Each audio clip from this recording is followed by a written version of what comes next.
All right, Cam and I are back. It's episode 158, Bleav in Rams. And you're probably thinking, what are you guys going to talk about today? There's not a lot to talk about. There actually is. So Cam and I actually, we came up with a pretty good show plan today, and a lot of things we want to discuss. And whether that's, based on some rumors that are going around about a certain quarterback that puts mayonnaise in coffee going to the Rams. Sick. Or, yeah, it's disgusting. Or, just whatever. We'll be here to discuss it. But before we do, I would like to ask you, please be sure to like, subscribe, comment, rate, review. Cam has his own YouTube channel as well, so please go and subscribe to that. The link is in the description. And without further ado, I will read this ad read. So betonline.ag remains your number one source for all your sports betting, college basketball betting this season. Get analysis of every play, prop, and point at BetOnline. You'll find the latest odds, bracket contests, team matchups, and game trends at BetOnline. Updated odds for everything from live games, conference championships, right through the Final Four and championship game. BetOnline is your college basketball headquarters this season. Head on over to the website today or use your mobile device to sign up and receive your 50% welcome bonus on your first deposit. Be sure to use promo code Bleav to receive your rewards. BetOnline.ag, where the game starts. So Cam, we have the burning question. I really wasn't sure where to go with this one, but I feel like this makes the most sense because everyone's asking me every day via DMs, which, by the way, my DMs are open. I love it. But I'm just, saying, everyone's asking me every day, whether it's DMs or tagging me on Twitter or Instagram or what have you. Are the Rams going to literally do anything, or should I just turn off the notifications and just relax? And I'm never going to tell you to just turn off the notifications because this is a league that never sleeps, and you're talking about a team that's always in the headlines, the press clippings, whatever you want to say. They're always a team that you never know what they're going to do. Everyone thought they were getting OBJ, and then they got Brandon Cooks. There's all sorts of connection to them getting, this guy, and then they end up getting Jalen Ramsey, right? We've seen things change with the Rams. I've always gone by, not always, since Les Snead and Sean McVay have been there, I've decided to kind of just assume that really the Rams, that team, that anything can happen. And if it does, you shouldn't be surprised. So with that said, burning question. Will the Rams draft pick on day 2 of the NFL draft be their next move, Cam, or will we see them pull off something before the draft? Yeah, I think you just said it. Day 2 of the draft. That's a little too long, Jake. I think something happens before that. Just seeing Kevin Demoff, I know he just put a letter out. We recorded last week, and his letter came out literally right after we recorded. So I know one of the folks that do follow our, the Bleav in Rams podcast, they jumped on and said, hey, what do you think about this letter? So we're going to address that. I asked you what your thoughts about the letter. You gave me your thoughts, so we'd love to hear that live on tape. But, for me personally, I enjoyed the letter. Number one, because on the previous podcast, we were like, dude, the Rams want to win. What are we doing here? And so, we cover the Rams, but I think that letter was specifically for the season ticket holders. And it sat well with me because he went back to even the Brandon Cooks acquirement, right? Where Brandon Cooks, that was a couple years back. So I feel like he reached back in his bag and put down facts on paper. And number two, I think it's a great way to communicate. Sometimes when you're arguing with your partner, your lady, you're like, all right, let me just write some stuff out. Let me write you a love letter. So hopefully you'll forgive me.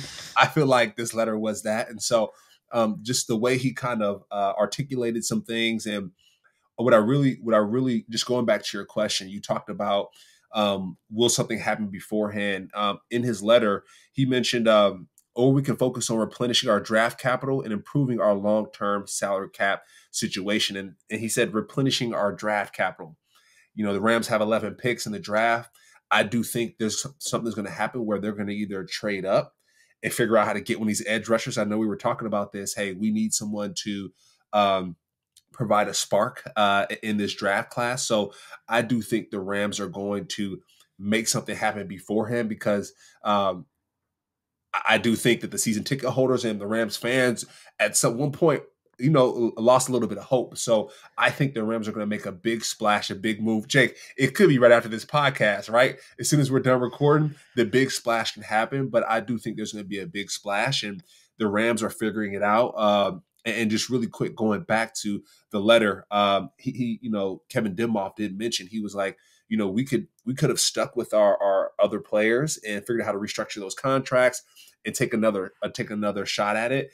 And after reading that, just the direction that they took, like, hey, we want to figure out how to kind of clean slate a little bit and make a run for the playoff, make a run for the NFC title, and then also the playoffs and the championship. I like that approach, Jake, right? It came in a letter format. I feel like it was a love letter, like, hey, don't leave me. I'm right here with you. So, I love the letter, and I'm curious to hear your thoughts about the letter and kind of what the Rams would do before draft. Cam, you know where I'm going with this. I think the question is, how far am I going with this, right? I have to say, the letter's supposed to make you feel good. And I will say, even I started to feel a little good reading it. But with that said, there are some things we have to, there's always a but, right? Look, I'm not hating. Obviously, this is my team since childhood and will always be my team. But there's the but again. Let's be honest here. This letter's coming out because there was a certain reaction that led to it. And the reaction, I don't have the numbers, but again, with the but, they're telling us straight up, like, hey, we're sending out this letter because people have decided to either move on from the PSLs and, the personal C license, either move on from that and move on from, going to the games next year and sell their season tickets, or they're considering it and they've voiced their opinions. They've sent in emails. This is a response. This is not, shooting first, getting out in front of a story, getting out in front. I think this is a direct response because we don't see this very often, right? I gotta say, man, I understand like they won a Super Bowl, but let's not say we have 3 picks in the top 77. Come on, guys. That's exciting. Like, all right, way to stretch that, man. Way to stretch that. Yeah. So you don't pick until 36. You have a pick at 69 and you have a pick at 77. So you have 3 picks inside of 36 to 77. So you have 3 picks inside 41. The first, the last 41 picks, after the first 35. You don't have a first round pick. You did not get one for trading away an elite cornerback who you've had for 4 years and is going to go down as the greatest cornerback in Rams history when it's all said and done. Mm-hmm. He just is. Yeah. I mean, he's not on the team anymore, whatever. He's still going to be the best cornerback the Rams have ever had. So, okay, so like you only got a third, and they say, I hear 2/3. Last time I checked, the car depreciates once it gets off the lot. Yeah. Hunter Long is not a 3rd round pick anymore. He'd be worth about a 7th. So you got a 3rd and a 7th for Jalen Ramsey. A 7th that you already know who it is, and he's got a little potential. Right? Yeah. To me, I felt like it was kind of excuse making in a way. Like, okay, you're just going to have to deal with us going through this tough time because we got a Super Bowl. We brought a Super Bowl back. That's what our mission was. And like, you're going to have to understand if we're not as good this year, but we're not giving up on the team. We're not tanking. That's how I read it, is that multiple things are happening here. Season ticket holders are either writing to him or have already sold their tickets away. Mm-hmm. This is a response to that, being like, please don't do that without begging. He's explaining. One. The second part is the full on like explaining and everything and talking about all the moves they made. Like, it's hard to be like, we got you a Super Bowl. Like, can you at least like give us some time to come back? Like, that's not how fans are. And when you have the LA Lakers, and I'm not saying it's right, but you have the LA Lakers, you have the LA Dodgers, the LA Kings are going to be fighting for a Stanley Cup this year.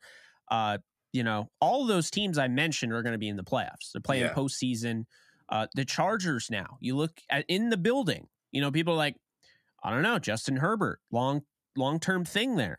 They were just in the playoffs. The Rams weren't. And now they're coming back and they look like they might even be better this year, right? So it's one of those things where it's like, it may not be fair. And also, I got to mention the Clippers, even though I'm a Laker fan. The Clippers are, I think, third in the West. You got to give them some credit. They're going to have a new stadium and everything, arena. But the point is, you have to compete, and you can't just be like, we got a ring, right? I mean, it should suffice to a degree. Like, people should be filling out SoFi, in my opinion, and that's not happening. But to me, like, this is saying we're not tanking, and the goal is to be competitive, but I don't get the vibe like this year they're going for a Super Bowl, and that's my issue with it. Is that it it comes off as a PR reaction to something that's happening, losing tickets and just the bottom line. And look, maybe that's unfair for me, but that's just how it comes off to me. I don't hold it personally against Demoff or anybody, but that's how it comes to me. As not just a fan, but somebody that is being an analyst for this team, somebody that's covered this team since 2016. That's just the vibe I get, because I've never seen anything like this. Yeah, you know what I mean? And to be fair, you were talking through this just now, right? That California has a lot of teams that are going to the playoffs. It reminded me of Pat Bev's quote, right? I know he's playing for the Chicago Bulls now, but he was saying that whenever he would lose a game for the Lakers, he would get trolled, like, hey, you suck, blah, blah, blah. But now with Chicago, he doesn't get that. And so it kind of reminds me of it's a tough market, LA, period, right? You got New York City, that's a tough market. Philly, that's a tough market. And so LA, we have high expectations. I'm from here, and I'm here now, and we want to win at the end of the day. So I see you on that one. I'm sure when it comes to fandom in general, it's like a wave. It's up and it's down. But I think what he wants to tell the Kevin Demoff, I'm siding with Kevin Demoff here, if you couldn't tell. But from what I got from it is, hey, like for the fans that are out there, you're going to come and go, and that's okay. But for the true Rams fans, which I am and which you are, I think what he's telling us is that it's like, hey, like, stick with us, ride this one out. Last year was ugly. It didn't go too well, and the offseason doesn't seem like it's going too well. And I think this also hits on the point of the burning question. What are the Rams going to do? I think with that letter going out last Friday, I think there's even more fire under the Rams to say, hey, we got to do something before draft, or we're going to lose a lot of revenue. We're going to lose a lot of season ticket holders. We're going to lose a lot of faith and hope in this Rams organization. So either whether it be in draft, we're trading up to the first round, or before the draft, we got to do something insane. Not insane, but we got to do something awesome, because time is ticking. And things have been a little bit quiet these past 2 weeks. After the Jalen Ramsey move, I know guys are doing their pro days, right? So they're out there crushing it. I know it was the NFL week, so all the owners meetings, right? So everyone was there. So I'm sure coaches are talking like, hey, who you got over there? Let me take some notes. And so I think right now is a lot of fact finding and a lot of soul searching. And Kevin Demoff's letter, before the owners meeting, I think it was right on point, Jake, because I think he sent that letter out Friday. The owners meeting was the following weekend. So I know other teams have read that letter. They're like, ooh, the Rams, they're looking to trade something. They're looking to make a splash. So I think I have a feeling the Rams are setting things up for success, where I'm sure Sean McVay was at those meetings like, hey, guys, I know Matthew Stafford, he's fully healthy. He's ready to go. Cooper Kupp, he's ready to go. We need more pieces. We need more people to help us go and win this NFC championship. So that's the first step, and I think they're preparing for that. So, Jake, I think there's something on the other side of this, Jake. I think we as Rams hopeful have hit the low moment. Like, oh, do the Rams want to win? And I think we're on the uptick, and I think Kevin Demoff and the Rams organization felt that. So I got faith, Jake. I got faith in what I would say too to the Rams fans that are kind of like, oh, sell my tickets, I'm done with the Rams.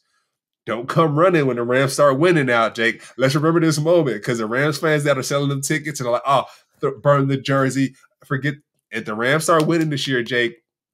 I don't want to hear no smoke like, oh, you know what? The Rams are kind of cool. Let me ask you guys. Like, I think this is the moment where it's like, hey, get on or get off because, we're headed to the top. And if you're with us, if you're not, like, we're going to see, but we're going to make our way. So I know that's a lot on the letter, Jake, but I think it was really important to discuss because that's, like you said, we haven't seen that before. And I think we needed to see it at the stake that the Rams are in. So. Yeah, it's I keep thinking about it, and it's like even with like the Jalen Ramsey trade, like it bothers me to let a player like that go, but he was getting paid a lot of money. I mean, that's your fault, right? If he's overpaid by your measure, you overpaid him. We saw with the Giants, they rectified their situation. They saw the running back market.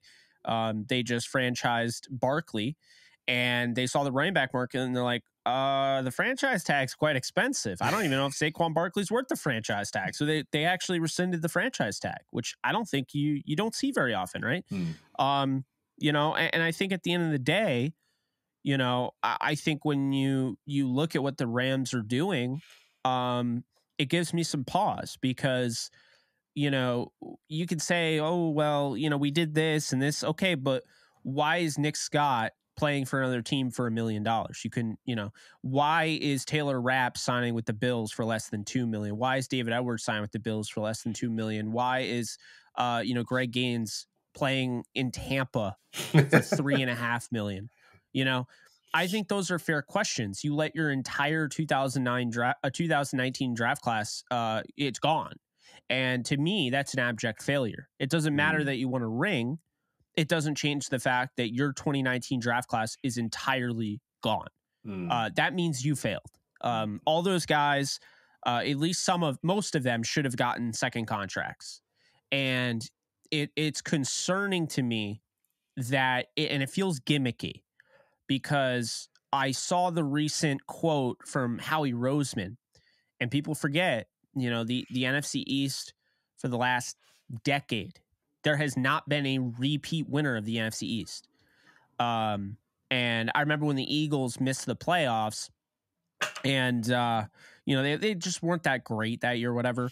And Howie Roseman said falling off is kind of the easiest way to get back because it's, you could start. Yeah, I'm paraphrasing. Obviously, I'm not like, directly quoting him, but basically what he was saying is like, look, us being bad allowed us to turn things around quickly. And that's what I think the Rams are trying to do. My problem is there's no excuse. It becomes gimmicky to have zero, cap holding next year, like have zero dead money and make that your big thing for next year and have all this cap. We're projected to have the most cap we've ever had. I'm sorry. How does that make the team better? I mean, now Nick Scott's playing for another team for pennies. Taylor Rapp's playing another team for pennies. Greg Gaines. I mean, you could say you really like the guys on the roster all you want. And if Greg Gaines got paid 8, if Nick Scott got paid 8, if Taylor Rapp got his calculated market value, per Spotrac of 10, then yeah, by all means, I'm all for it. But to see those guys take so much less, to have the worst compensatory pick, turnout that they will ever have. I mean, this is one of the worst years. The highest pick they're getting is a 6th rounder for a kicker. I mean, you could argue Matt Gay is the only one that I don't have an issue with because he was paid. He got paid for a kicker. That's a lot of money. I get that. I'm not going to complain that they didn't dish out $5+ million for a kicker. But to let starting safeties that played and started in the Super Bowl go away for $1 million, I mean, that's just not really acceptable to me. And to me, I'm always going to hold things like that against the team because at that point, you're saying picks matter because you're like, oh, we have 11 picks and, oh, we want more picks. But then you're letting your entire draft class go in 2019. Cutting Terrell Lewis and Terrell Burgess and Darrell Henderson, when the reality is you failed Darrell Henderson because you didn't know how to use him. Terrell Burgess never was developed properly. And Terrell Lewis, the injuries, but you took a risk. You never go after edge. In the 1 year you went after edge early on day 2, you drafted a guy with multiple injury concerns. I mean, I had an issue with that pick at the time. because I felt like, even watching him at Bama, the guy was always hurt. And sure enough, the same thing happened. So, I think it's definitely fair. Like with what you're saying, I totally understand, because that was the first thought I had, was like, okay, this makes me feel a little comfortable. But at the same time, I'm kind of looking at it and I'm like, it feels like an excuse. It feels like a nicely drawn out, friendly excuse. It doesn't seem like it's a whiny or anything. It doesn't seem like it's being like rude or mean or taking anything out on the fans, but it feels like a friendly excuse. That's how I would say it. Yeah, it sounds like a sorry. Like, hey, sorry guys, like it is what it is. That Super Bowl you want this year? Hey, sorry, man. Sorry about it. Like, it's looking ugly right now, and I think too, another thing is allowing grace. Allowing grace, because things got ugly last year for the Rams, and hopeful for this year, but things have been ugly. So really, just I think it's like, hey, like I said, when you tell your girl, like, hey, I'm sorry, like I did this, I did that. I'm sorry, I double clicked that Instagram picture. Like, I still love you. Can you still love me? Can you still rock with me? I think it's one of those. It's like, hey, like it didn't go well, but it, my past, forget my past. Let's move on for the future, So I think it's one of those things where, Kevin Demoff, the Rams, are really trying to figure out how to keep the ship going, how to keep the ship moving, because, at some point we do feel like it's sinking. So if you have to apologize and it might feel like an excuse, hey, sometimes you got to do what you got to do to keep things rolling. So it's safe to say that the Rams haven't done a great job during the draft. They haven't drafted really well. A lot of the 2019, the whole draft class is gone, and they're getting traded for or cut and then picked up for pennies. So it's fair to say that the Rams have not drafted well. So this draft, got to change that around. Kevin Demoff, we apologized already, so now we got to do better in this draft to make sure that, hey, these guys can stay long term and then they can win right now. So that's step one. And then step two, free agency now. You have Allen Robinson that's still on the team as well. So what does the free agency play look like? Can we get somebody in the facility, in the building, that can lead the defense next to Aaron Donald, because Jalen Ramsey's gone? We need somebody that can lead the defense. And then, Matthew Stafford's healthy. So on the offensive side, right, I think in the letter he mentioned Van Jefferson. So our guy, Big Play Van, he might still be in the mix. But let's make sure that we can have somebody to protect Matthew Stafford. Matthew is healthy. Yeah. Sean McVay mentioned it. Let's get somebody that can protect Matthew Stafford and someone who can help lead that defense. And then I think we can get the ball rolling. But the takeaway is do well in the draft this year. You already apologized to us, right? So do well in the draft this year so we don't have to apologize again. We don't have to repeat the apologies. And then also, too, in free agency, make sure you make a move with Allen Robinson. And if not, make sure that Matthew Stafford's protected, period. So that's my thought there. I know, Jake, we spent a lot of time on that letter, but, I think it's important that we do and that we address that, because, the folks that follow us wanted us to touch on it. So, yeah. No funny, more apologies. A week's a long time. I forgot about the letter. Yeah. So I actually, I forgot to put it on the plan, and you brought it up. So good on you. Yeah. What I will say is this: the final thing, that we'll move on to what I was going to bring up. But I have heard that Sean McVay is looking at this like it's 2017 all over again. And at some point, maybe no, we'll wait till after the draft. I think we should try and compare on paper how the 2023 Rams look to the 2017 Rams, because the 2017 Rams did not pick in the first round. They had a pick in the second. They traded down. They got 2/3. They have 2/3 already. They did have. I don't think they had a fourth either. Believe it or not, they traded 2/5 to go up and get Ebukam in the fourth. So it is kind of similar. And they didn't have a first rounder because they went out and they got Jared Goff. They traded up to get him, and they don't have a first rounder this year because, currently Matthew Stafford. So, I'm not saying that I'd be all for it, but they are kind of like a Taylor Lewan signing and an OBJ signing away from having it be like somewhat like Andrew Whitworth and Robert Woods, Yeah. So that is kind of interesting when you think about it. But we'll have to address it maybe next week or something, but no, after the draft we'll compare the, but that's something to keep in mind, because like Jordan has brought that up, that like Sean McVay's looking at this as the 2017 season. And here's my thing. When I say that, like, I feel like it is a PR play or whatever I'm saying, that's not from Sean McVay. I got to make that very clear. I don't think the coaches are going into this year thinking we can't win a Super Bowl. Like, I think Sean McVay, every time he takes, the sideline and his team takes the field, feels like he can win any game. Definitely. And I feel like Sean McVay goes in every year thinking Super Bowl. I don't believe in the fact that, like, when I say I don't think that they're trying to win a Super Bowl, it's not that I think the coaching thinks that. I think it comes from the higher up. I don't think it's a business. It was a business play, more of a business play. Like, hey, we want butts and seats. Let's make sure that we maintain the butts and the seats. We have less need of Sean McVay to lead this thing. Yeah, it was more of that play. Yeah, and if you talk to like Sean McVay and be like, hey man, we're gonna have to take a step back with our spending, Sean's gonna be like, all right, challenge accepted. Like, I'll, he believes in the coaching staff he brought in to develop these guys.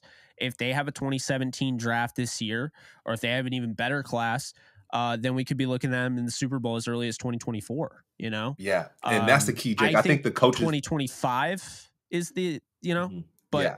I was saying the coaches. I think the coaches, that's the key. I think people are kind of glazing over that a little bit. The players are players. The coaches, man. I think he brought in some great coaches, and I think he needed that. He really needed that in comparison to last year, and I think that's going to make a difference. If you got some great coaches that can coach up any type of player, then you can find success. You think about the Patriots when they actually played the Rams, in the Super Bowl.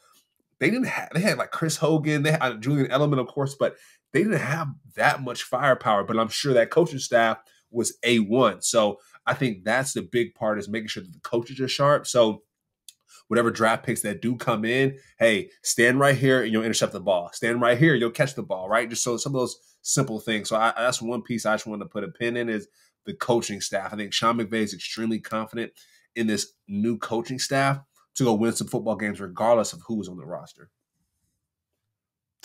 I'll say this right now. If Raheem Morris turns this team into a respectable defense with how many talents went out the door, I never want to hear another thing against Raheem Morris again. Real talk, okay? Yeah, that's true. I've been defending this guy, and without Aaron Donald and with 3 out of his 4 top corners out, the guy just continued to bring it, and he kept them competitive. Like, the reason we're like, oh, we almost won that game, that was the defense. The offense was pitiful last year. Now, let's be honest here. Yeah. Speaking of the offense, there might be a way to inject some fire, some swag, some electricity. And anytime you think about those 3 things, you're probably thinking about OBJ. Am I right? Mm-hmm. So the Rams have given OBJ the framework of, a deal they'd like to do with him. They're now waiting on him to decide. That's basically what Les Snead said. Look, we want Odell back, and they've already talked numbers and everything, and they've told him, what they could see a deal with the Rams looking like. He's reportedly looking for $15 million annually, which I think he's worth when he's fully healthy. And I've based off, his play in the Super Bowl, a 3-year, $45 million deal sounds absolutely fair, but the torn ACL hasn't played now, since the Super Bowl. I think it's totally fair for teams to be like, hang on a sec. This is a little too rich for my blood right now. If you do this year, I will pay you 3 years, $45 million. But right now, I don't know if you're worth that. So OBJ, and I've said this for a while, this is not a deal that I think is going to get done before the draft. Agreed. Cam, this deal is going to be so fascinating because it's really going to set a precedent for a player coming off multiple ACL tears that has been a star, that has gone from stardom down to here, back up, that fell down again. It is really going to set a precedent for what somebody like that is worth. Yeah, I think you're right about after draft. I think what's important is the Rams figure out the draft first, right? Figure out the draft first. Figure out how to get butts and seats. I think that's a big part, according to the letter. Get people excited about the direction of this program. Get Matthew Stafford protected. Make sure Aaron Donald is happy. He has some people to go to war with. That's really important. And going to the OBJ piece, we talked about some lightning and some electricity being injected into this program, this organization. Whatever OBJ is asking for money-wise, he's going to make that up just by being on the roster.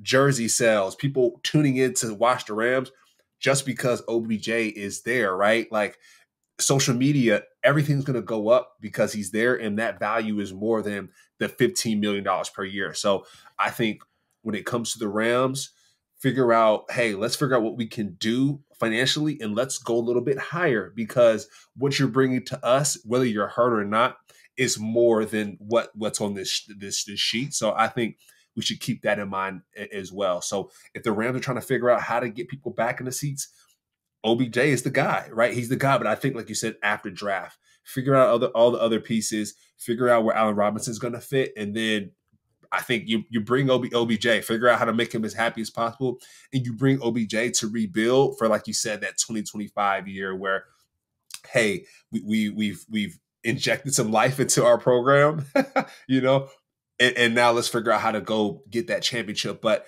and one thing I will say too is people are like, hey, are you going to win a championship this year? Yay or nay?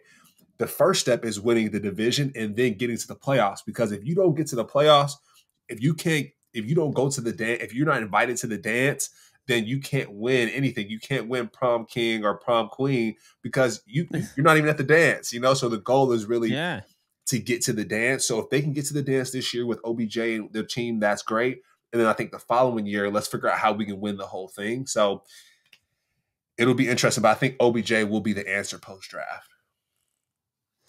Yeah. Well, real quick on that, because you talked about the dance. I don't know if you saw the Miami basketball coach wants to make the big dance, the NCAA tournament, have 96 teams. Think about that. If they did that in the NFL, like how many wild cards is that? That's insane.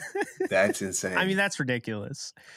Let's be honest, though. He's riding high on the Final Four right now, potentially a national title. He's like, bring it all on. Yeah. Like, put them all in the dance. I don't care. I'll beat them all. But I love their approach, right? Like, there's like, don't pick us. I think they had that whole don't pick us video, and I think the Rams should take on that same mentality. Like, hey, right now, you're not going to pick us right now. But, hey, we're stacking up with OBJ. We get some offensive linemen to protect Matthew Stafford. We got this coming.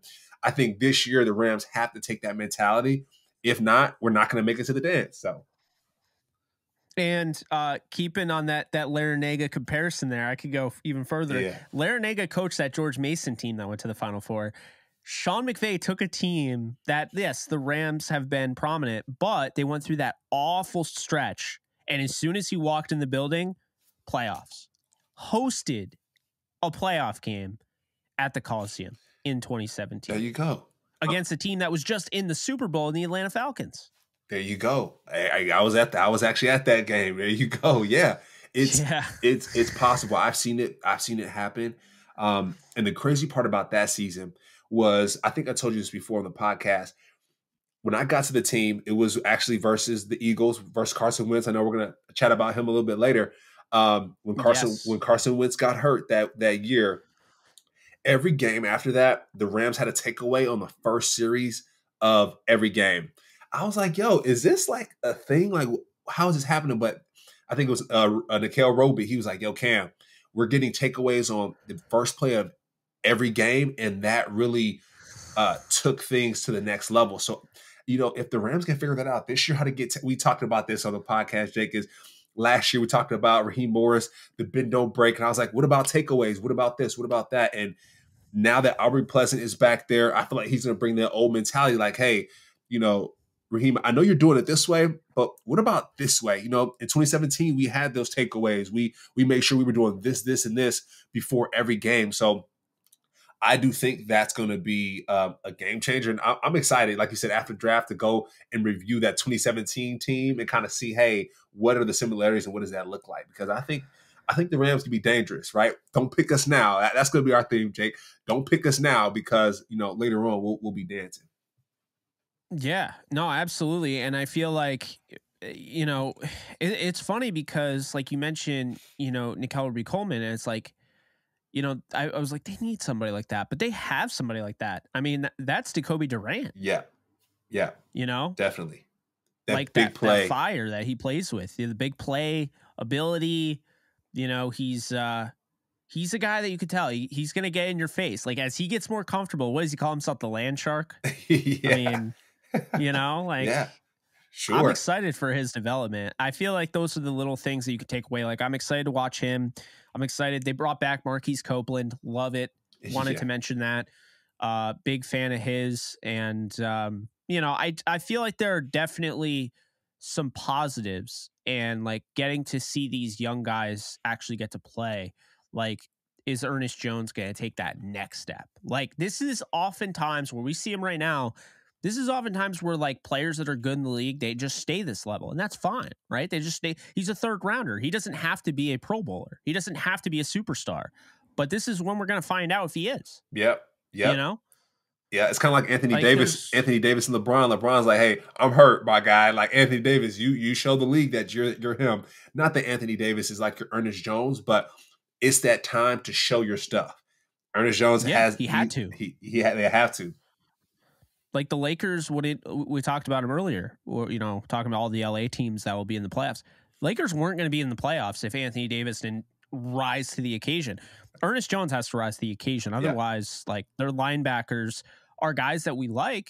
I mean, I like Christian Roseboom. I like Jake Hummel, but neither of those guys are going to be able to take over and be like the guy. I mean, we're talking about Ernest Jones, like the mentorship he had, like being under the wing of Bobby Wagner. That's why they brought him in mostly. Obviously, Bobby Wagner's a great player, but a lot of the reason I was told is because they felt like Ernest Jones having that, that upper guy, kind of take him under his wing. And the fact that Bobby Wagner's so like coachable and he's such a leader, it would work. And sure enough, I think it will. Now going back to the OBJ thing, he was at the owners' meetings. Yep. By the way, he was spotted talking with Les Snead. All signs are, pointing him to the New York Jets, because I think he really wanted to play with Aaron Rodgers, but just felt like the Rams. I mean, he made the right decision. Let's be honest here. 2021. This is before Robert Woods tears his ACL. OBJ decides to sign with the Rams. Think about how important that signing was. Like before you just write this OBJ thing off, before you say he's just a locker room cancer, which he's already proven he's not, before you say we don't need OBJ, he's just old. We didn't need him then. Just think about it. That one decision altered the Rams. That could have completely changed the Rams. The Rams win the Super Bowl with OBJ. You can say, oh, well, Matthew Stafford won the Super Bowl without OBJ. He did. He had to adjust. But the beginning gave him kind of that push because they were starting to fade towards the end. Yeah. And OBJ was signed to be with Woods, to be with Kupp. If he doesn't sign with the Rams, Robert Woods still tears his ACL. It's not like anything changes. Unless like OBJ, when he was signing the contract, ended up, he distracted Robert Woods, and that's how he tore his ACL in practice. There's no way that any of that changes anything. So the Rams would have been without Robert Woods, and OBJ would have been on the Packers.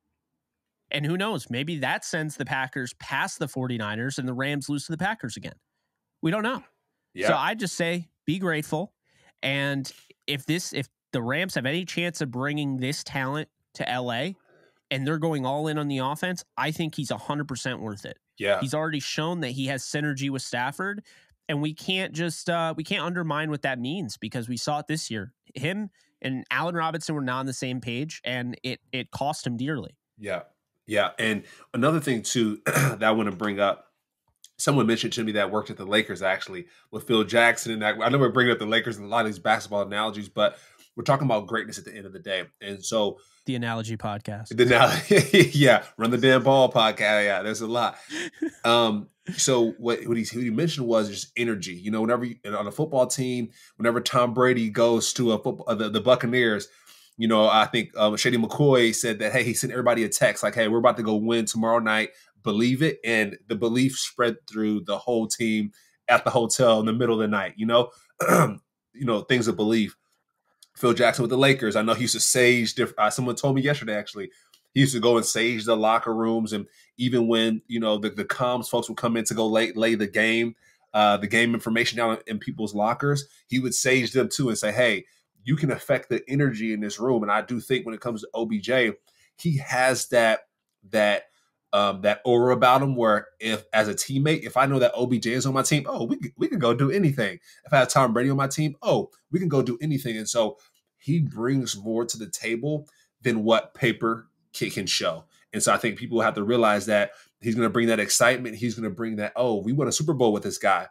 We're going to do it again with this guy. I think that's what he brings to the table. So, hey, get ready. I think even talking about him a little bit more gets me excited. And the fact that he was the only player, I won't say the only player at the owners meeting, but the fact that he was at the owners meeting, it goes to show that he's about his business. He wants to win. And the way he's moving, I was like, I could see him being in the front office in the future, right? I don't know if he'll be able to paint his, have his hair pink in the front office one day, but he's really strategic about his moves. And I just love the way he's doing business, and he wants to be on a winning team. And if he's considering the Rams in the future, that means he might have some optimism about where the Rams are going. And then also think about this too, Jake, lastly on the OBJ piece, wherever he retires is going to be important, right? Does he want to retire as a Los Angeles Ram? He won the Super Bowl with the Los Angeles Rams. During NFL kickoff week, he was on the field with the Rams presenting the trophy, right? Like, where does he want to retire? What does his legacy look like? And then, does he want to be a Jet? He started off as a Giant. Does he want to end off his career as a Jet? Who knows? But does he want to end off as a Ram? He won a Super Bowl here. He got hurt. He ended up coming back to the Rams. They made a run to the playoffs, Super Bowl. I think that storyline sounds a little bit better. I don't know about you, but I think it means a lot that the fact that he was at those owners' meetings and that he was locked in about his business. So I'm excited. More than 10 weeks they had his locker up. I mean, I don't, and he still hasn't played for any other team. There you go. So I don't know, man. I think it's definitely it's the Rams and Jets. I'm convinced. When I hear the Ravens, I laugh. Who's throwing you the ball? Really, Odell? Who's throwing you the ball in Baltimore? Yeah, not Lamar isn't coming back. Lamar's not coming back. Yeah, no way. Like, why would you sign there? Yeah, So anyway, I don't buy that. But another thing I don't buy. Will Levis being a name the Rams are looking at. I don't buy it for a second. I understand why there, I talked about this a little bit on a live stream. I understand why the rumors are out there. Rams, they look at, Stafford, the injuries, concern, whatever, and they see Will Levis and they're like, this is the opportunity, a guy that was once up here on all the boards. No one knows where this guy's going to go. I mean, from like 4 down to even the second round is his range. I don't see him going top 3. And his offensive coordinator of the year, he killed it was with Liam Cohen, who has experience, obviously the Rams, all that. Liam knows a lot about him. If McVay wanted to know anything about him, be like, hey, Liam, give me the deets on this guy, you know? So I understand why it's there. And then, of course, the Lions trade, which is what they're saying. It'd be the 18th overall with the Lions. God forbid giving the Lions more picks. That I would have an issue with. But trading up to 18, giving up the second rounder next year, and swapping the 36 to 18. No, it doesn't make sense. This is a team right now. You need the draft picks because the draft picks are 4-year deals on the cheap, right? If you develop these guys that are good value for 4 years, you talk 4 years, may not seem like a lot in football terms. Like, oh, it's 4-year deal goes by like that. Yeah, but 4-year deal is now 2028. Yeah. Like that's what we're talking about here, right? So 4-year deals do matter. 2027, 2028. To me, like, if you're going to trade for a quarterback, yes, it makes sense to trade up into the first round because you get that 5th-year option, and the 5th-year option is a steal if your quarterback has developed. But here's who I would rather have, Cam. I'd rather have them go out and trade for Matt Corral, who was in last year's draft, who the Panthers no longer want. Please do something like that over, if you have to trade, do that over giving up top capital to go out and get a quarterback who I'm not as high on. I really think he's a second rounder with a lot of concerns. I just think he's very raw, and I understand. Oh, you sit him behind Stafford, yeah, but I think they need to field a team. They need to draft guys to start like right away, because right now. this team, yeah, like this. I mean, they're not like, they may not be all in to win, but they're all in to have a team. They need to have 22 guys to put on the field and start. I just don't. I don't know how you could even justify to the fans, we're taking Will Levis. That's like when the Packers took Jordan Love when they're in the middle of a win now. And Aaron Rodgers is just like, hey, I like Jordan. Like, I'll help Jordan out or whatever. But am I upset that we didn't go and try to make our football team better today? Yes, I am. Yeah. Like, and he had every right to be. Yeah. And I think ultimately that pick is what led to the demise. Who's to say that doesn't piss off Stafford? Think about it. Yeah. Matthew Stafford, he puts his body on the line. He's playing on a bad team, with no offensive line help. Now he's coming back. He said he's not going to retire. And, when you look, he's like, all right, you traded Ramsey away and you released Floyd and you got rid of Wagner. And like, okay, but I'm one of the guys that you chose to build around. So, okay, I owe it to you to give my all.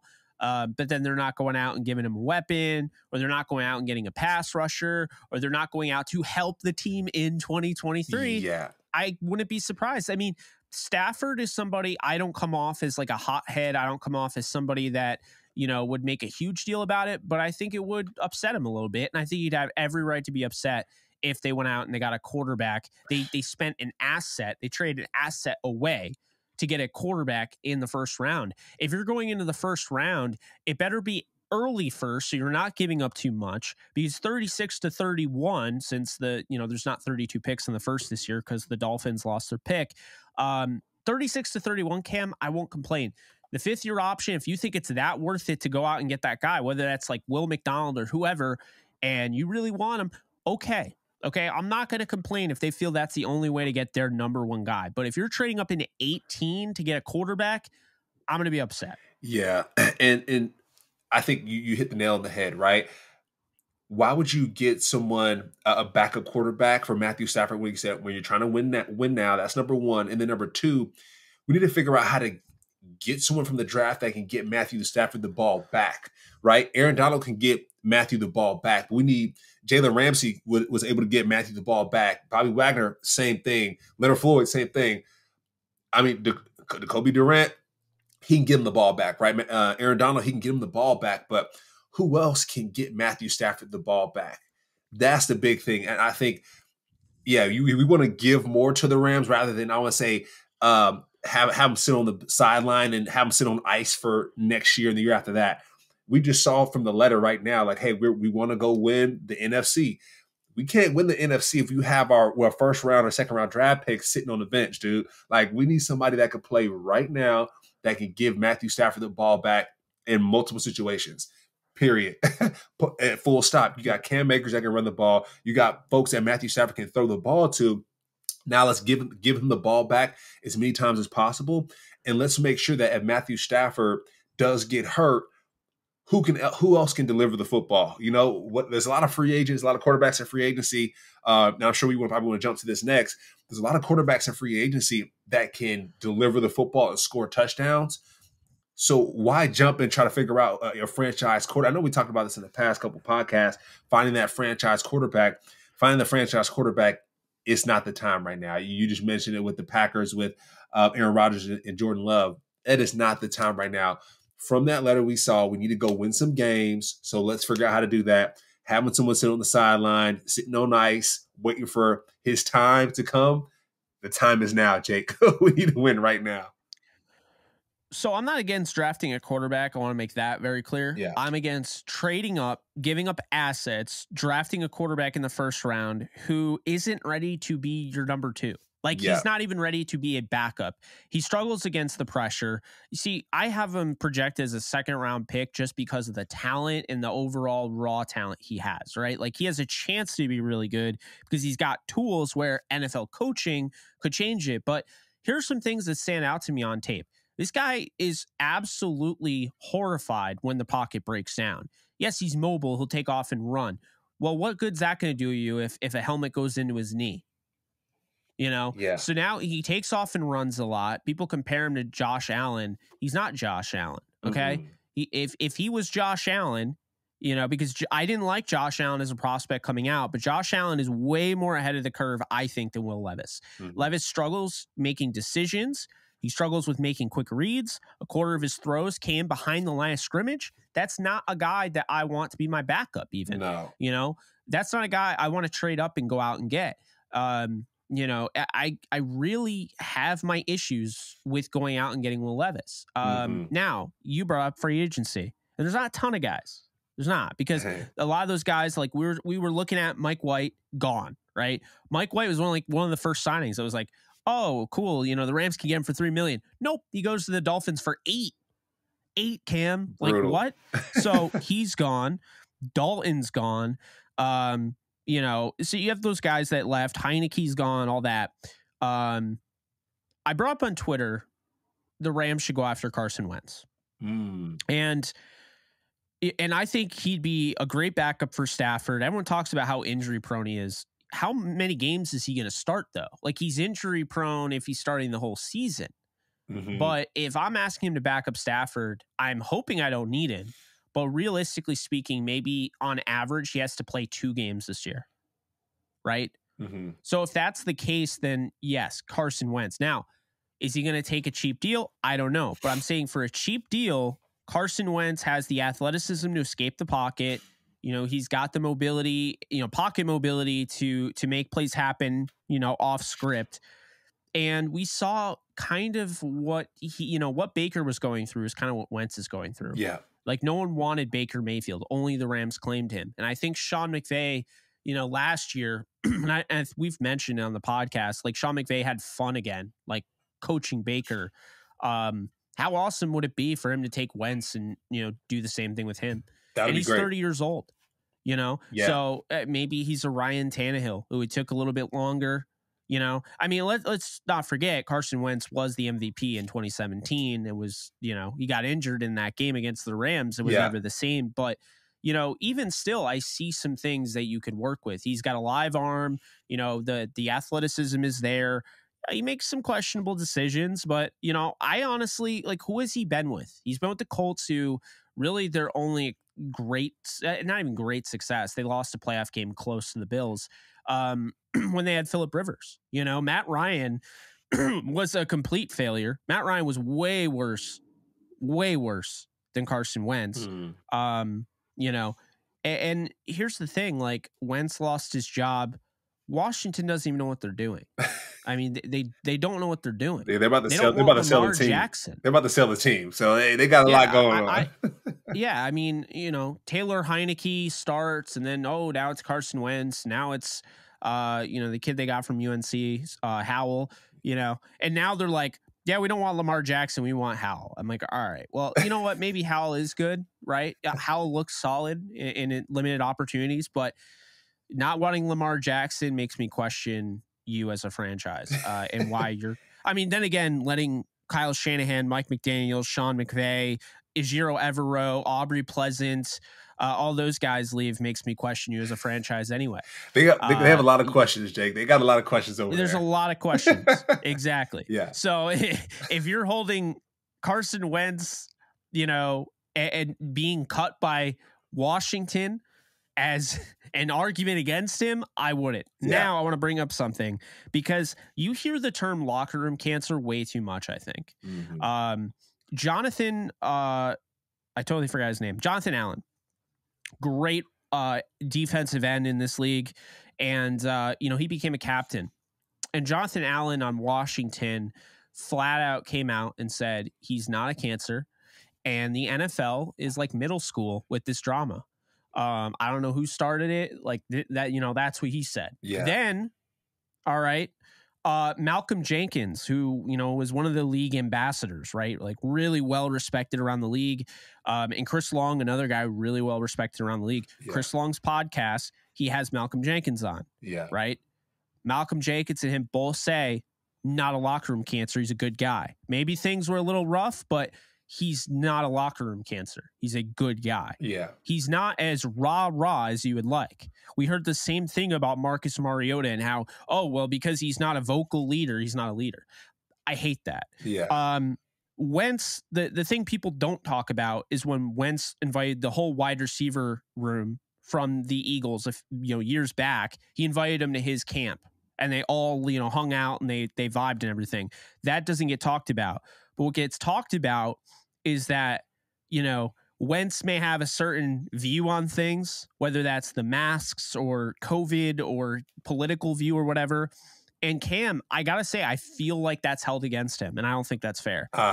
Yeah, it's a lot. I mean, to be honest, Jake, a lot of people who are mentioning this, they probably haven't been in the locker room themselves. So that's super tough. That's number one, right? So unless someone has actually been in a locker room, then it's just a thought. It's not reality. And so when you have people that are actually vouching for you to say, hey, like, this person is this, like, I've seen it, I've done it, defensive guys saying it. It's not even offensive guys, Jake. These are defensive guys that are saying this about an offensive guy. So that's something else. If you saw one of the wide receivers from the Eagles being like, oh, this is my guy, you'd be like, okay, dude, but you have defensive players doing it. That's a little bit different. So, I want to take their word for it. I play with Chris Long. He's the man. And then going back to the political views, right? So, I was with the Buccaneers, of course, like when President 45 said, hey, you guys take a knee, fire those SOBs. So I've been in locker rooms where that political divide is tangible, right? Like when President 45 was going up for election, some folks did vote for him, some folks didn't. And that divide, you can just cut it with a butter knife, in the locker room. So I've been in places where it's like that, regardless of Carson Wentz's views, his personality. He's been verified that he's not a locker room cancer. So the folks that say he is, they probably haven't been in the locker room. So let's just go ahead and disregard that now. And then going back to number two, how, about your tweet about Carson Wentz being a great fit for the Rams, I think it'll be a full circle moment for the Rams organization, Sean McVay in general, right? Where they had two options for the first pick of the draft back in the day. And it was Jared Goff or Carson Wentz. So I remember this to this day. We were in LA Live, downtown LA, when the pick was being made. Jumbotron, you got the cheerleaders, you got the fans out here. And, folks went with Jared Goff. And, some of the fans were like scratching their head like, wait a minute, like Jared Goff? And you see the season that Carson Wentz had, the MVP season, he was crushing it. And it's like, man, I wonder at some point, when I was on the Rams, like if Sean McVay and, not Sean McVay, but our coaching staff, I wonder if they were like, ooh, we picked the wrong guy. So now I do feel like, I feel like there's a chance for the Rams to come around full circle and say, hey, I know you got hurt against the Rams when you played against us. We want to make sure we wiped it off the slate. We want to make sure that we elevate you here in this program. And then it might be a chance for Sean McVay to be like, hey, we went with the wrong guy the first time. You're the right guy. Let's go ahead and figure out how we can make this happen. Behind Matthew Stafford, of course, but I think it can be a great full circle moment for Sean McVay or for the Rams organization in general, and a full closure moment for us. So I like the idea. I know he can be injury prone sometimes, but so is Matthew Stafford. Any quarterback in the NFL at this point is injury prone when they're running for their lives. So I like that. And going back to your, talking about injury prone, going back to your Will piece with Will Levis, if he doesn't do well running from pressure, he's going to be in trouble, because if anybody watched the Rams season last year, the Rams quarterbacks are running for their lives. So if the Rams need to get somebody to protect the quarterback, that just goes back to that point. We need somebody to protect this quarterback. And Will Levis, if he's not used to running from pressure, if he can't sit back there and throw that ball, he's going to be in some trouble. He's going to be in some trouble. But yeah, I love the tweet. Just going back to your original point, I love the tweet, about bringing him in here. Did you see I put the old the photoshopped one with him in the uniform? It was the St. Louis colors. Okay, yeah. I saw a little bit of that tweet, but I got to go check that out. But yeah, I like the idea of Carson Wentz coming through. When I was sitting there watching the pick between, him and Jared Goff, I wanted Wentz myself. So if he can come back, that could be awesome. Yeah, and just to kind of to back you here and to defend you, because there's a lot of Jared Goff fans still in this fan base. You're not saying you dislike Jared Goff. One. Right. And two, Jared Goff's not available. Like, let's just full stop. Yeah. Jared Goff is not available. So it's okay to bring up Wentz and be like, hey, he's available. He was just cut. If we could get him cheap, then this is how I think, Cam, is that if the Rams go out and get Carson Wentz for cheap, now you got a backup that has started in games, right? Started in legit NFL games. I'm not throwing out Will Levis and scared, right? Bryce Perkins isn't on the roster, so we have to stop assuming he's back. John Wolford is not on the roster. We have to stop assuming that. But when you get a guy like Carson Wentz, what that does is it allows you now to get whoever you want in the draft, because now they're QB3. Yeah. And you don't have to worry. There's no pressure on them, because the worst thing you could do for a guy like Will Levis or Jaron Hall or Hendon Hooker, Jake Haener, I don't care, whoever, is put them at QB2.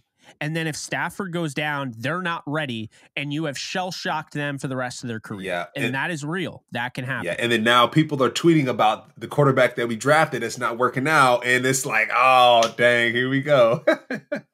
Hey, exactly. I mean, we saw it in 2016. Jared Goff wasn't ready, right? Yeah. Jared Goff was not ready. So they knew that, and they're like, that's why we have Case Keenum. We believe in Case. Case is our guy, and you might have had fans like me that were like, this is BS. I want to see Jared Goff. We don't have a first, a second, a third on the field because we traded up to get Goff. I wanted Wentz personally because I felt like he could start. And hear me out, Cam. I thought 2016 team, that roster was better than the record showed for it. I'll say it all day.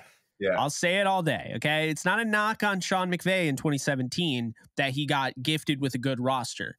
I'm not saying you guys were going to win the Super Bowl. Yeah. But that 2016 team was better than 4-12. Yeah. There were some unfortunate things that happened. And Case Keenum was 3-1 to start the season. He was on Ryan Seacrest's show eating victory waffles. Yeah. And then the poor guy goes from there to not winning a game the rest of the year. that made me feel so bad for him. Yeah. He's really. Case is a baller. Case, I mean, he broke Houston's record for touchdowns. He's back in Houston. Yeah, and he's back in Houston, But yeah, to your point, having a solid backup is really important. Unfortunately, like you said, he went and ate waffles on the show and then lost every game after. It's tough, but there's probably a lot of factors that go into winning and losing. But what I do know is just going back to your point, having someone like Carson Wentz as a backup quarterback is really great. If you draft a quarterback as QB3, therefore he has two people to learn from, right? He has two people to learn from and take notes from. I think I really like that opportunity. And also, too, you got two people that can go win you football games. You got two people that can go win you football games, and you get a defensive player that can give them the football. It's a complementary piece there. One thing as well, Jake, I realized we got some specialists that we need to bring on board as well, right? Score some points. We're talking about this quarterback position. We also need some specialists that can actually put some points on the board. I know we talked about Matt Gay getting paid, but Matt Gay scored all our points last year, or most of our points. So we need somebody that can put some points up on the board in the specialist room too. Yeah, and I mean that was another one because you look at, and I think I had mentioned to you, I had looked at the Eddie Pinheiro for the Panthers. He just got signed, and then they traded the backup kicker. I forget his name, Zane Gonzalez. Okay. They traded him to the Niners. So now they got their kicker, and the Rams don't have a kicker. So I think it's going to come later on the draft. I think the Rams will probably end up drafting a kicker. I'm not a big fan of it. I personally would just rather look in undrafted rookie free agency. That's where you got Johnny Hecker, but you got Greg Zuerlein in the 7th round. So maybe they're hoping they could find Greg the Leg 2.0. Yeah. Although Matt Gay, I would say, was everything Greg was. I mean, Matt Gay was a model of consistency, and he would just nail 50-yard field goals like it was his job, because it was. So I'm just hoping whoever they get is somebody that can hit those 50-plus yarders. I don't need a guy to be accurate and not have a leg. I need a guy to be accurate and have a leg. You don't need to have a 64-yard leg, But I'd like to know, if I have to attempt a game-winning 55-yard field goal, you're not going to miss it short. Like, please, like, I need a guy that can drill a 55-yard field goal. I need a mental. I don't ask for much. Yeah, I need a mental warrior, really, right? Like, we talked about with the LA market, it's going to be tough. If you miss field goals, they're going to be on your butt. Boy. Period. So Sam Sloman. Yeah, Sam. Yeah, we won't have to jump too far on that one, but we need a mental warrior. Somebody who's accurate. We don't need, like I said, we don't need a huge leg. We need somebody who's accurate, and we need somebody who's a mental warrior who can battle through the adversity and score points. Period. That's all we need, because next year's gonna be rough, right? We're not gonna say it's gonna be perfect. We want to go to the NFC title game. We want to go to the playoffs, but we need somebody who can get us there. And like I said, it's gonna be a rough year. It's gonna be a rough year for any kicker that comes in. So mental warrior, that's what we need. Team's gonna have to score 40 points. We know this, so it's you also need a kicker to do that. Yeah. No, I'm glad you brought that up. I mean, I totally agree with you. Wrapping it up, I just wanted to throw it out because Allen Robinson's your guy. I don't know if you saw this, but they're, obviously you're still trying to trade Allen Robinson, but Sean McVay had a very interesting comment when he basically said, again, I'm not using a direct quote, but he'll do whatever he can to coach him up and get the best out of him if they don't find a trade partner. He hasn't ruled it out. He's absolutely not against him coming back. A trade is something they're pursuing, and he's pursuing, but if it turns out that neither come back, neither of that comes through, then yeah, he comes back and Sean McVay is excited to work with him. Les Snead said that they would look at a different way of using him. So that's another thing. And to be fair to them, that's not just like hogwash. They did the same exact thing to Cam Akers. He was out the door and then he came back and he was like the best running back in the league the last 5 games of the year. Yeah. I mean, think about it. I mean, yeah. And like, think about if OBJ comes on board, like, you got Big Play Van, OBJ, Cooper Kupp. Like, that's a dangerous group, Jake. If you have a quarterback that's healthy that can throw to him, you got your Carson Wentz, right? That Matthew Stafford. We're cooking with grease, Jay. We're cooking with grease. So the biggest thing is, at this point, I feel like the Rams are setting things up on the offensive side to score points. I think we talked about that. Sean McVay said Matthew Stafford's healthy. He's ready to go. He's been reflecting from the game. It's been taken away from him. Now he's back, so he's ready to roll. And so now it's like, okay, we got a run game. We got a pass game. Somebody protect Matthew Stafford to see this all the way through. Need a kicker. Need a kicker. I know we've been skipping over that. Need a kicker. And then also need somebody to give him the ball back. So, if I'm looking at the draft, I definitely want to, in free agency, I would love to see some defensive ballers come through. I would love to see that happen because, let's say Matthew Stafford does get hurt next year and we're in kind of the similar situation we were last year. We're going to need some guys to stop the ball. We're going to need some guys to stop the ball, stop the bleeding, and score points. And so Jacoby Durant, he's the guy right now. Aaron Donald's the guy. Other than that, we need some guys that can really, be some game changers and some guys that can really, turn the tide of a game. So I'm sure, Jake, once we stop podcasting here, I'm sure we're going to get some breaking news pretty soon, but we'll save that for the we'll save that for the next podcast. But, I'm excited, man. I'm excited. I think I'm getting more excited as more we do these podcasts and we're talking about the future of the Rams. I'm like, oh, we might be cooking, we might be cooking. So yeah. So I think, if the Rams can do it right, we can be all right this upcoming year, and we won't be sad after every game.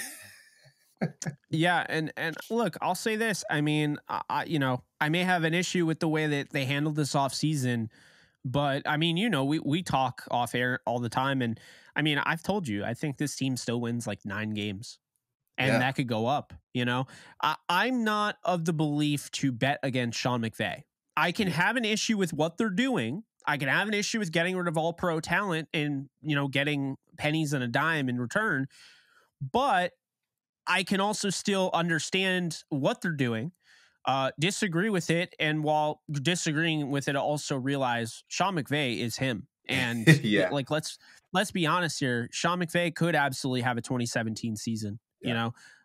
Don't just look at the bad. I mean, Sean McVay's worst season before this year, which was a colossal mess with all of the injuries and everything, and they were still in every single game except for one because of the defense going into the fourth quarter. But his worst year before that was 9-7. They make the playoffs in a 7-team format. That was the last year of the 6-team. Everyone forgets about that. So technically speaking, based on everything that's going on right now, Sean McVay never would have missed the playoffs before this year. Yeah. So I don't know, man. He took a team that went 4-12. He added a little to them, and you guys, and you know, 11-5. Yeah. I mean, you know, you could say it Sean's was a that guy. different team and they had a great draft class, but is that not what we're describing right now? Yeah. I mean, they could have a great draft class, make a signing for OBJ, added John Johnson or somebody like that, Troy Hill, you know, maybe Dalton Reisner's out there if they want to get a guard, Isaiah Wynn. That would be, you want to talk about full circle, and I know we're making this pod go a while, but full circle would be the Rams trading Brandon Cooks, or trading for Brandon Cooks, trading the 23rd pick away for Brandon Cooks, so the Patriots can get Isaiah Wynn, only to end up signing Isaiah Wynn after that contract. Yeah. That would be full circle with the Wentz thing. This would just be the full circle podcast. Full circle podcast. That's funny. Man, we got a lot of different names. So look, we got so much that we could talk about next week. I didn't realize it, but we have so much left on the sheet. So we're going to push it off to next week. Yeah. I think we'll have even more next week. So I think we've already confirmed we're not going to run out of content, you know? Right. I mean, we're not.